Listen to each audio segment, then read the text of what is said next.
Assalamualaikum warahmatullahi wabarakatuh. Perkenalkan, saya Sarvina dari kelas B angkatan 2020, Pendidikan Bahasa Jerman, Universitas Negeri Makassar. Pada pertemuan kali ini, saya akan membahas tema saya yaitu Westambindung, Der Kalte Krieg dan Wieder Bewaffnung. Baik, langsung saja. Der Kalte Krieg, konfirmasi antara Amerika Serikat dan Uni Soviet yang telah meningkat sejak tahun 1947. Pertama, yaitu memecah Eropa menjadi dua bagian, yaitu bagian barat dan bagian timur. Bagian barat terdiri atas pasar kapitalis, sedangkan di bagian timur ekonomi yang direncanakan secara terpusat dan ditegakkan. Dengan berdirinya BRD dan DDR dan aliansi militer NATO dan Pakta Warsawa, pembagian politik dan militer Eropa menjadi dua blok pun terselesaikan. Pembentukan blok tidak terbatas pada Eropa. Dengan kemenangan komunis Cina dan perkembangan bom atom Uni Soviet pada tahun 1949, ketakutan akan ancaman global dari komunisme tumbuh di negara-negara barat dengan adanya kebijakan penahanan. Amerika memaksudkan hal tersebut agar sesuatu yang tidak diinginkan terjadi. Bentrokan yang dilakukan kedua belah pihak dengan segala cara propaganda. Banyak orang percaya bahwa hanya masalah waktu sebelum perang dingin ini berubah menjadi perang panas di Eropa.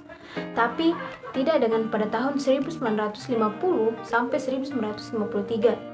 Selama Perang Korea dan pada tahun 1962, selama krisis rudal Kuba, konfrontasi negara adidaya mengancam akan berubah menjadi perang panas.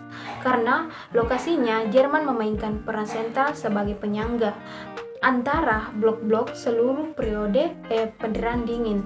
Agitasi politik tidak dapat berkontribusi pada pemahaman internasional.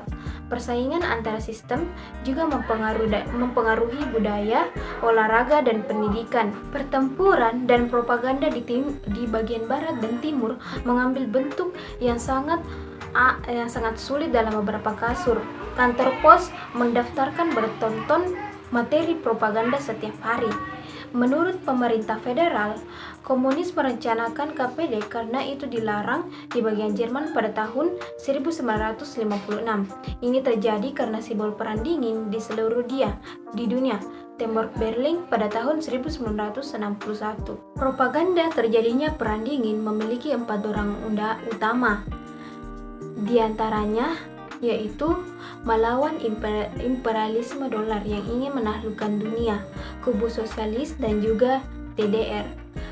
Yang kedua yaitu melawan infiltrasi ideologis dan ujaran kebencian oleh media barat, khususnya Rias, yang meskipun hampir dapat didengar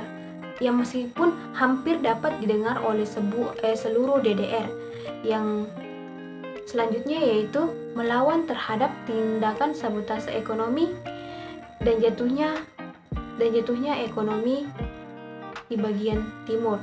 Yang terakhir yaitu melawan kekuatan destruktif budaya dekaden barat, terutama di kalangan anak muda. Perang dingin adalah ekspresi antagonisme antara ekonomi terencana bagian timur dan kubu sosialis dan kapitalis liberal barat dengan dua negara adidaya Uni Soviet dan Amerika Serikat di puncak. Sesuai dengan kontradiksi sistemik yang mendasar ini, perselisihan dilakukan dengan segala cara yang tersedia di bawah ambang batas perang.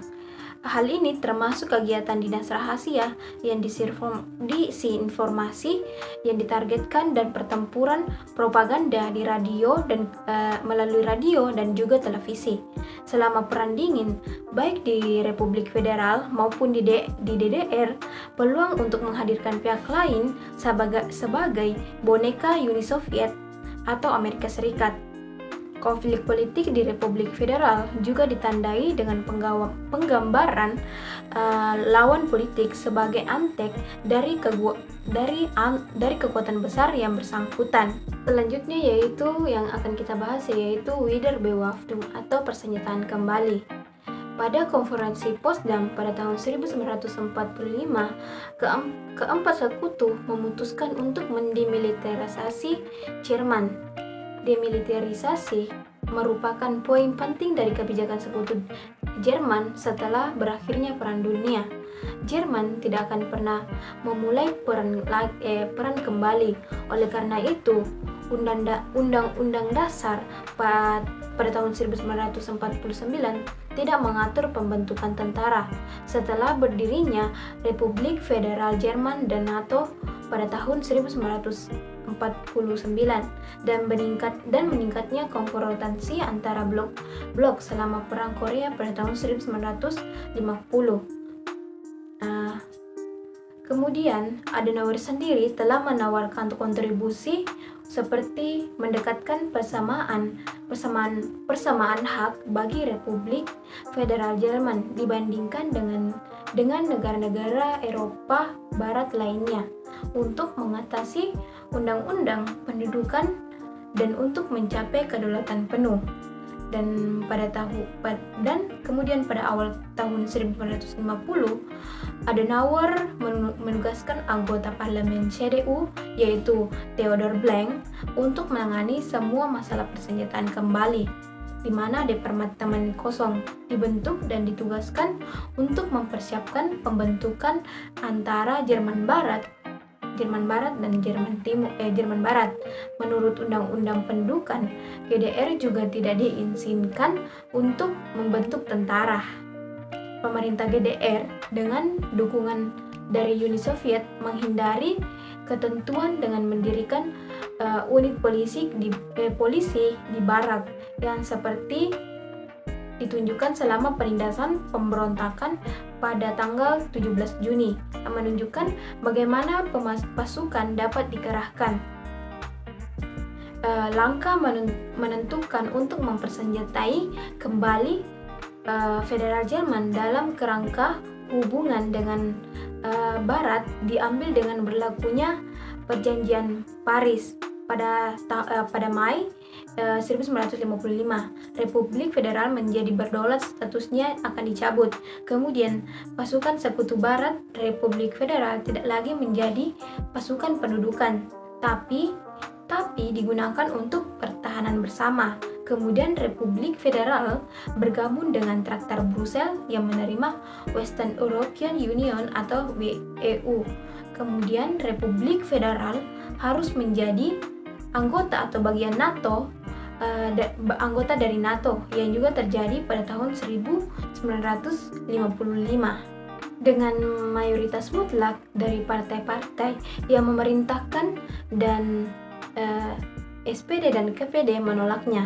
Bundestag memutuskan untuk mengamandemenkan Undang-Undang Dasar yang sesuai, yaitu wajib militer umum diperkenalkan dan tanggung jawab atas tentara Jerman Barat yang dikenal dengan Bundeswehr ditetapkan pada masa damai dan di masa perang. Setelah amandemen Undang-Undang Dasar, Bundeswehr didirikan sebagai lanjutan dari pekerjaan persiapan departemen yang sudah kosong dengan wajib militer, yaitu sekitar 1.000 tentara sukarela pada tahun 1956. Kemudian pengembangan Bundeswehr dimulai dengan tanggapan Jerman Timur terhadap pengenalan Bundeswehr adalah pendirian Tentara Rakyat Nasional atau NVA pada tanggal 1 Januari 1956. Awalnya tentara sukarelawan. Setelah tembok Berlin dibangun pada tahun 1961, wajib militer umum diperkenalkan. Kemudian pada tanggal 1 Januari 1962, persenjataan kembali menyebabkan konflik politik domestik paling tajam di Republik Federal pada tahun 1950-an. Kemudian pada bulan Desember 1957, Dewan NATO memutuskan untuk melengkapi Bundeswehr dengan rudal dengan hulu ledak nuklir yang tersisa di tangan Amerika. Bundestag menyetujui keputusan ini pada bulan April 1958 setelah perdebatan yang sangat kontroversial. Selanjutnya yaitu pada tanggal 18 Januari 1956, di mana tersebut dia resmi pendirian Tentara Rakyat Nasional atau NVA di DDR. Namun sejak tahun 1950, kelompok paramiliter seperti Peletis Rakyat Barat dan kelompok tempur bisnis telah dibentuk.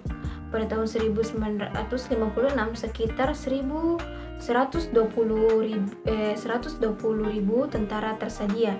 Relawan direkrut sampai tahun 1961.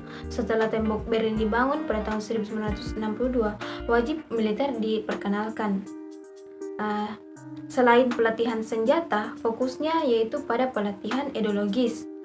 Dimulai dari organisasi pemuda paramiliter Gesellschaft für Sport untuk teknik atau biasa disingkat dengan GST dengan anggota 600 lebih.